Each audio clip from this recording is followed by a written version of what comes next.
Welcome to the last breakfast. Please enjoy the video. In this video, I will explain how to make a smoothie bowl. Start with your favorite frozen fruits, about 1 to 2 cups, to create that perfect thick consistency. Then, pour in approximately 1/2 cup of liquid, such as almond milk or coconut water, to help it blend smoothly.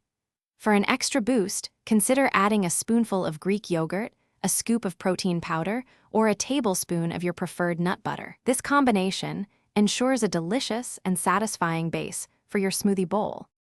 Achieving the ideal smoothie bowl texture requires a good blender. Begin by blending on a low setting, allowing the ingredients to combine without overheating. Gradually increase the speed as the mixture thickens, ensuring everything is thoroughly incorporated. Don't hesitate to pause and scrape down the sides of the blender with a spatula.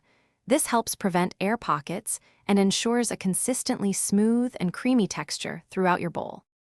Now for the fun part, toppings. Elevate your smoothie bowl with a variety of textures and flavors. Fresh fruit slices, like vibrant berries or sweet banana, add natural sweetness and visual appeal. For a satisfying crunch, sprinkle on some granola, chia seeds, or chopped almonds. A drizzle of honey, maple syrup, or a swirl of almond butter provides an extra layer of deliciousness, making each spoonful a delightful experience. Once blended to perfection, immediately pour your thick, creamy smoothie into a wide bowl. This allows ample space for your beautiful toppings. Take a moment to arrange your chosen additions artfully. A visually appealing bowl enhances the eating experience.